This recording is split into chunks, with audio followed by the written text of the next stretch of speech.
Your entire life you have been measured by a metric that never truly existed. You were handed numbers, rankings, scores, and certificates and told they were the coordinates of your worth. You were trained to believe intelligence was a grade on a paper, a symbol stamped on a transcript, a credential framed on a wall. You were taught that a quick answer in a classroom signaled mental superiority and that memorizing facts meant mastery. That definition was convenient for institutions because it created obedient predictability. Real intelligence is not memorization and it is not academic decoration. Real intelligence is leverage. It is survival. It is the ability to impose direction upon events before events impose direction upon you. Throughout history, the individuals who shaped eras were rarely the ones praised for neat handwriting or test performance. While crowds struggled to appear intelligent, a minority quietly learned to become effective. There exists a hierarchy, a hidden ladder of cognitive evolution that determines who leads and who follows, who shapes outcomes and who lives inside outcomes designed by others. Most people never leave the first rung. They live in a haze of borrowed assumptions. They believe they are making choices, but their reactions follow scripts installed by culture, media, and habit. A smaller group begins to climb. There are 7 stages of awakening, 7 transformations in perception. When you see this hierarchy, you cannot unsee it. Conversations change. Faces reveal patterns. You begin noticing predictable reactions, reflex opinions, rehearsed outrage, rehearsed approval. The question is not whether the latter exists. The question is whether you have the courage to look at your own position on it. Observe a crowded street during rush hour. Watch the faces in a train station, a waiting line, a marketplace. Most individuals are not foolish, many are educated and technically capable. Yet functionally they operate asleep. This is the first level. Intelligence here is reactive. The person does not act, he responds. The alarm rings and he rises. Authority speaks and he complies. Headlines appear and he adopts them as conclusions. Advertisements flash and desire is created instantly. He believes his opinions originate within, yet if asked why he believes something, he repeats a phrase heard elsewhere. He becomes a vessel for circulating ideas. The defining feature is absence of agency. Circumstances explain everything. Luck, economy, upbringing, and timing become permanent explanations. Psychologically, this individual fears autonomy. Freedom produces anxiety because freedom requires decision and decision requires responsibility. Therefore, consensus becomes safety. He checks majority approval before adopting a stance. Fashion trends determine style. Popular sentiment determines morality. The greatest fear is not error but isolation.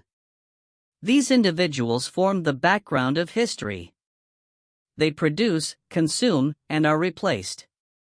When awareness first breaks through, the feeling is discomfort, not enlightenment. The sense that life is being lived automatically is not depression, it is perception piercing the anesthetic of routine. Awakening from this state does not instantly produce wisdom. It produces noise.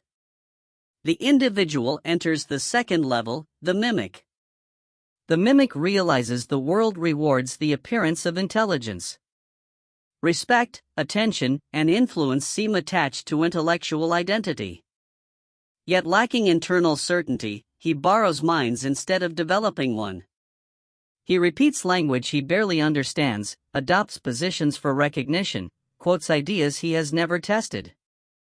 Knowledge becomes costume. He collects symbols of intellect because symbols bring status. This stage is dangerous because it produces a feeling of superiority without understanding. The mimic looks at sleepers and believes himself awakened, yet he has only exchanged one script for another. The mimic studies arguments to win discussions rather than to discover truth. External approval becomes oxygen. Challenge threatens identity, so defensiveness replaces curiosity. He knows enough to feel informed but not enough to perceive his ignorance. He cannot create, he can only echo. The tragedy is dependence on validation. When applause disappears, certainty collapses. Recognition of this pattern marks the threshold of the next transformation. When performance stops and observation begins, the individual reaches the third level, the calculator. Here the need to appear intelligent fades. Effectiveness replaces appearance. The calculator studies incentives, motives, and consequences. Rules are recognized as constructs rather than absolutes. Social structures become navigational terrain. Instead of asking what is praised, he asks what produces results. He notices fears, desires, and leverage points in others. This stage introduces genuine agency. Strategy replaces imitation. The calculator advances through organizations not by effort alone but by positioning. He chooses timing carefully. He speaks selectively. He understands influence flows through perception and incentives. Yet this level carries a cost. Viewing interactions as transactions reduces trust. People become pieces on a board. Success grows but peace diminishes. Constant vigilance emerges because he assumes others operate with similar calculation. Many individuals of status remain here. They accumulate wealth and recognition but remain imprisoned by perpetual analysis. They are playing the game skillfully, yet they are still inside the game. To move further requires a shift from navigating the environment to shaping it. The next level introduces will. The fourth level is the operator. Here intelligence becomes force. The operator does not merely calculate possibilities, he commits to direction. Responsibility replaces cleverness. Decisions are made under uncertainty and carried through despite resistance. Where the calculator maneuvers, the operator commands. Conflict no longer repels him because he understands that avoidance creates chaos while decisive action creates order. People follow because conviction generates stability in uncertain conditions. At this level, opportunities are not discovered, they are created through execution. Plans become reality through persistence, discipline, and visible leadership. The operator organizes resources, aligns people, and advances goals others hesitate to pursue. Yet visibility creates vulnerability. Success ties the system to the individual's energy. If he weakens, the structure shakes. Praise and blame converge upon him. Power becomes burden. The operator believes he is master, yet he becomes servant to responsibility. He equates control with constant action, unaware that the most enduring influence often operates unseen. Beyond direct command lies the fifth level, the puppeteer. The puppeteer recognizes that overt force generates resistance. People resist orders but embrace desires. Therefore, influence shifts from direction to suggestion. Instead of pushing, he frames choices so others move willingly. Narratives are constructed, environments subtly arranged, incentives calibrated. Individuals feel autonomous while moving along a path quietly designed. Influence becomes soft power. Outcomes appear natural because pressure is invisible. The puppeteer studies psychology deeply. Desire and fear become instruments. He does not stand before the crowd, he shapes what the crowd believes before it gathers. If success occurs, credit flows elsewhere while benefits return quietly. If failure occurs, distance protects him. Yet prolonged mask-wearing dissolves identity. Constant manipulation detaches him from genuine connection. He understands people but rarely experiences them. Power increases while belonging disappears. Even this is not the peak. Above manipulation stands the architect. The architect understands that behavior follows structure. Instead of persuading individuals, he designs systems. Environments, institutions, networks, and frameworks guide actions automatically. If a hallway exists, people walk through it without persuasion. If incentives exist, decisions align predictably. The architect therefore builds mechanisms that shape patterns over decades. He studies history, economics, psychology, and technology not as subjects but as interlocking forces. He considers second and third order consequences, anticipating how reactions cascade through time. The architect does not fight every battle because he sets the conditions under which battles occur. While others compete inside arenas, he designs the arenas. His perspective extends beyond personal victory toward enduring influence. Individual outcomes matter less than structural direction. Recognition becomes irrelevant because results persist regardless of credit. Yet even here attachment remains. The architect cares about his creation and suffers if it collapses.